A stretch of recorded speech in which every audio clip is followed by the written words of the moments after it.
hello Anil अचानक कता hiking गर्दैछ अरे हामी डेस्टिनेसन इज दियर आज कति एक्साइटेड हुन्छ तपाईँ आज जापानको हामी कन्ट्री साइडमा आयो कन्ट्री साइड होइन अब एक्सप्लोर गर्नुपर्छ आज हेलो राजेन्द्र बुढो के छ खबर ठिकै छ आजको हाइक कस्तो लाग्छ लिएर छ खै पाहाड हेर्दा त अग्लो नै लाग्छ अलिकति हिँड्नुपर्छ जस्तो ठिक छ सही होला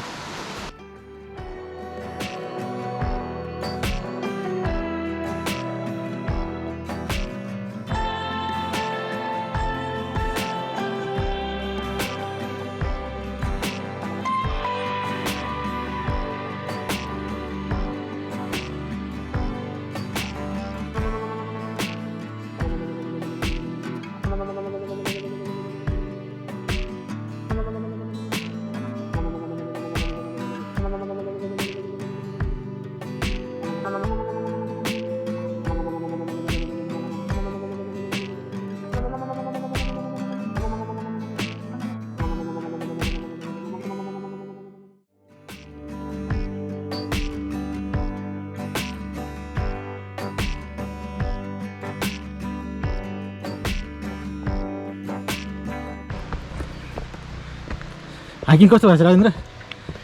एकदम रमाइलो अनुभव भइरहेछ अप्ठ्यारो त छँदैछ अप्ठ्यारो सुख दुःख पछिको सुख हुन्छ नि होइन त्यो चाहिँ फिल हुनै बाँकी छ माथिबाट हामीले माउन्ट फुजी देख्नेछौँ त्यसैको लागि हामी हतार गर्दैछौँ सही हो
यो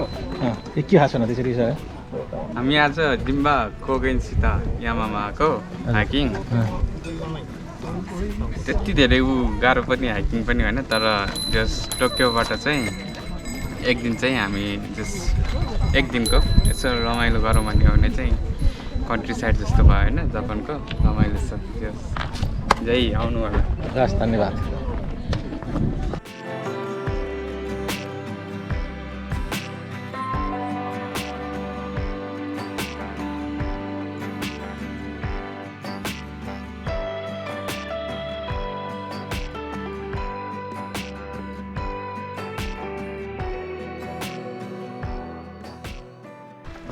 अनिल चाहिँ के हो यो खासमा यो चाहिँ हाम्रो अब जस लोकल प्रडक्ट भयो उनीहरूले चाहिँ के गर्छ भने जस यहाँ चाहिँ बेच्नलाई चाहिँ राख्यो होइन अब हामी जस हाइकिङबाट फर्केको मान्छेहरू चाहिँ भयो उनीहरू चाहिँ इफ इन्ट्रेस्टेड छ भने चाहिँ पैसा चाहिँ यहाँनिर राख्नु पऱ्यो अहिले चाहिँ यो उमे बसीको चाहिँ 200 येन छ होइन 200 जस अब इन्ट्रेस्टेडहरूले चाहिँ यसलाई 200 यहाँनिर राखेर लिएर चाहिँ जान पायो अब यो चाहिँ किन्न लाग्यो 200 अनि भनेपछि तपाईँले चाहिँ यहाँ 200 येन यसमा राखेर अनि लिने भने चाहिँ मान्छे नभए पनि किन्न पायो पायो ए ल तपाईँले 200 येन राख्नु भयो नि त 100 येन तपाईँले लिनुभयो ए यसलाई एकदम मिठो होला जस्तो छ नि त ल धन्यवाद जानकारीको लागि